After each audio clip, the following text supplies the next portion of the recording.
Now, admittedly, our to-do list at the moment looks pretty awful. Even though the functionality works where we can add new items on the go and it will continuously get added to our list, but it doesn't look that great, right? So in this lesson, we're going to style our to-do list to make it look beautiful as well as function well. So the first thing I want you to do is in the resources section of this lesson, you'll find a link to download a file called styles.css. And I want you to open up this file inside Atom, and I want you to take a look at what I've added in here. Now, the majority of this code you should already be pretty familiar with. For example, things like color or padding or targeting the H1 or targeting classes, as we've talked about this extensively inside the CSS module. Now, there might be a few things that will look new to you, and I'll explain them as I go along and as we implement this CSS in our project. Now, of course, if you don't want to use the skeleton CSS that I've created for you and you want to create this from scratch, then you already have the ability and knowledge to do this yourself. So while I recommend you use the styles that we provide, it's of course up to you if you wish to create this yourself. Now, if you want to do that, then simply take a look at the way that the website looks in the first lesson of this module, where I showed you what we're going to be building by the end of the module. And you can create and write the CSS yourself. Now, through a lot of testing, we find that students do best when we focus on one topic in one module. So this topic, we're talking about templating and EJS. So that's why I recommend using the CSS that I've already created for you so that you can speed up development and your learning. But again, I'm leaving the decision up to you. Now, once you've downloaded this styles.css file, I want you to go into your current project folder and I want you to create a new folder called CSS. And I want you to move this styles.css that you downloaded into our CSS folder. So now we want to be able to access those styles inside our list.ejs. And the way that we would normally do that is we would add a link up here, and it has a relationship of style sheet, and it has an href of /css/styles.css. And normally we've deleted that first /, and this is how we've normally structured our CSS link. Now, if you save this file and you go ahead and try to reload your website, you'll notice that absolutely nothing from the CSS file has been implemented. And in fact, if you pull up the Chrome Developer Tools, you'll see a warning in here that it could not apply the style from css/styles.css. Now, the reason is because our styles.css lives in a folder called CSS, which is in the root of our project. Now, when you use Express, it doesn't automatically serve up all the files in your project. No, in fact, it only serves up the main access point, which we define in our package.json as app.js, and it also serves up the views folder. But everything else it chooses to ignore. So you can't simply just go to localhost 3000 /css/styles.css because we're no longer operating a static website. And in fact, all the files, if we want to use them, they have to be served up by our server. So even though we can see that that file exists at that pathway, we can't simply just use this as a href to access it when we're creating a server-based website. So previously, when we were creating static websites, for example, our drum kit, you can actually simply just put in the file path to the project in your browser, and it will show you all of the files that are there. And when we're here, we can navigate to the index.html, or we can navigate to another static file like the styles.css, and we can modify this URL or this file path as much as we want to in order to get hold of the relevant files. But unfortunately, we can't just replace this part with localhost 3000 and hope that somehow we're able to find this file at this location. In order to access the CSS for our website, we have to tell Express explicitly to serve up the CSS files. And we need to tell it the location of our file and tell it to use it. Now, in the future, we might be creating other static files that are not CSS. For example, some plain JavaScript, which we need to run on the browser side, or images, or sound assets, or various other things. So normally, developers will create a new folder called public. And inside this public folder, you can have your CSS folder, and you can have your JavaScript folder, you can have your images folder, and we can tell Express to serve up this public folder as a static resource. So in order to do that, we go over to app.js, and just below where we said app.use body parser, we're going to say app.use another thing, which is express.static, and then we specify the location of our static files, which is the folder called public. So now we can save our app.js and make sure that you've got NodeMon that's running in the background, rerunning our server whenever we make changes. And now if we head over to our browser and refresh our website, then you can see that our CSS styles have been applied. Now, if you don't see any changes when you've done all of that and you've refreshed the website, make sure that you check your CSS file path and that it matches exactly with mine. Namely, there's no / to begin with, and then it's css/stars.css if you have a folder called CSS that has stars.css in it, and all of this should be inside the public folder. Now, while we've applied some backgrounds and styling, it still doesn't look that great, right?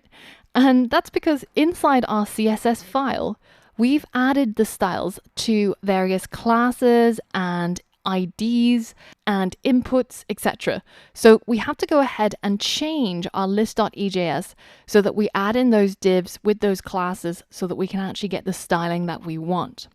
So the first thing that I'm going to do is for the heading, I'm going to give it a separate div.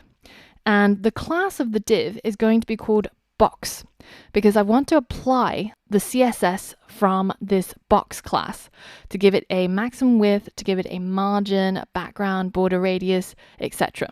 So I'm going to move my h1 into my brand new div.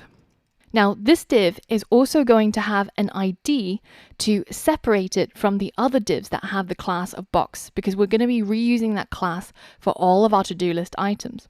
So the ID for this heading is just called heading, and that allows us to apply the CSS that I've placed into the ID of heading, giving it a different background color and making it align center rather than align left. So now that we're done with our heading, the next step is to move on to our items. So again, I'm going to create a div that has a class of box. So we're reusing the class styles here.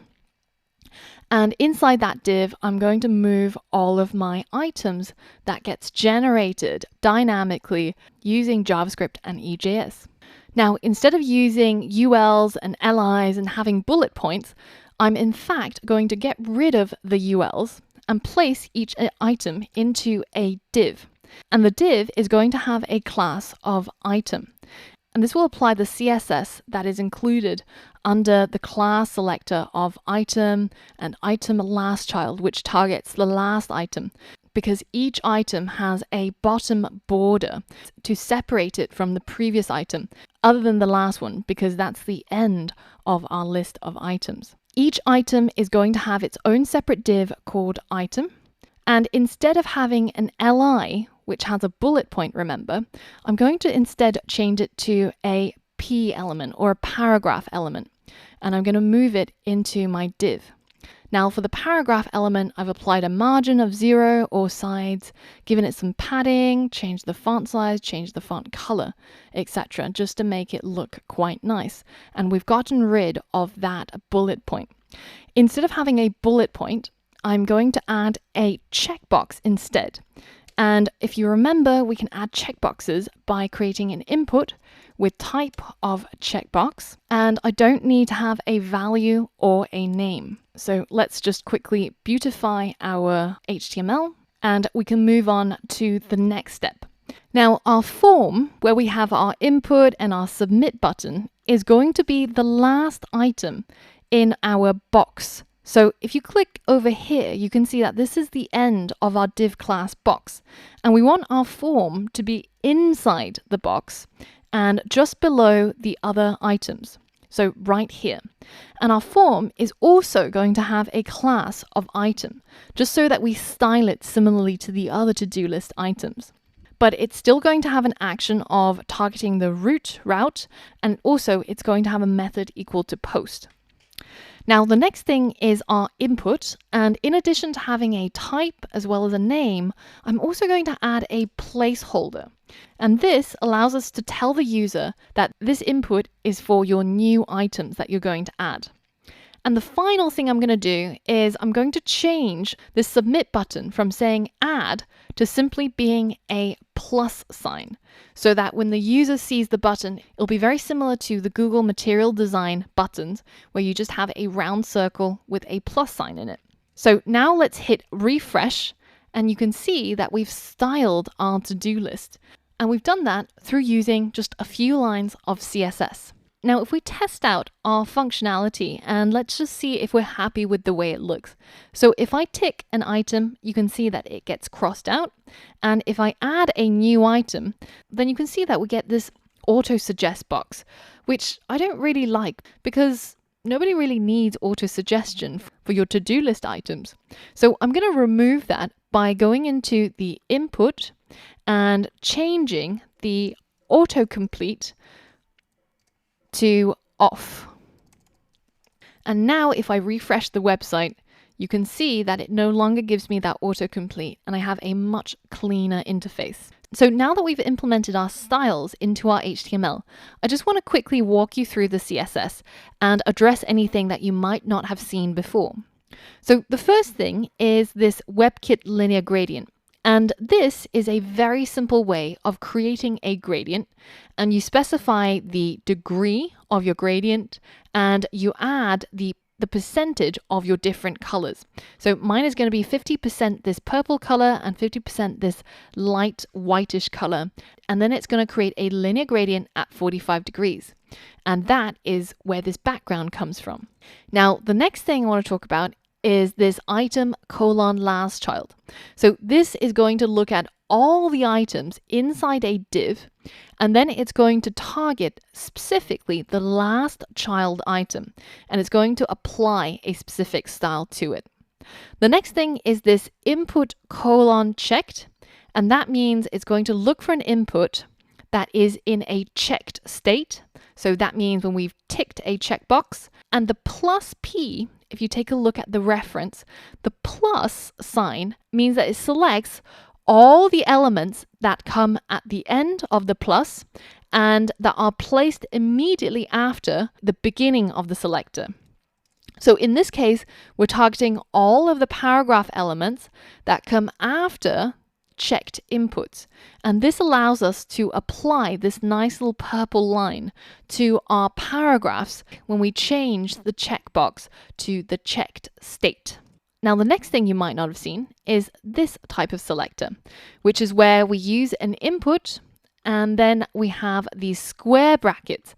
And this allows us to specify our CSS for a particular value of an attribute. So in this case, we're saying that look at all the inputs that have an attribute type that's equal to checkbox and apply this style only to those things.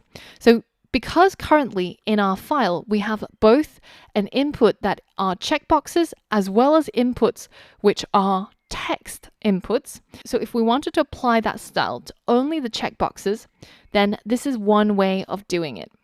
And the last one I want to draw your attention to is this pseudo selector, which is called placeholder. And this simply just targets our placeholder, which remember just says new item, and gives it a particular style of gray and makes it completely opaque. Now, a lot of these selectors are available in the reference over here on W3 Schools as well as MDN's reference. And there are more selectors than you could possibly go through. So some students might wonder, why it is have I not gone through every single one of these selectors? And the reason is because that would take over 40 hours, and it's not really the way that developers work. It's much better when you want to target something specific, and if you can't work out how to do it, then simply just search for it on Google or on Stack Overflow, and somebody will point you to a specific combo of CSS selectors that will achieve what it is that you want. So that is a much better way, rather than going through each of these individually one by one, by which point everybody will forget how to do it anyways.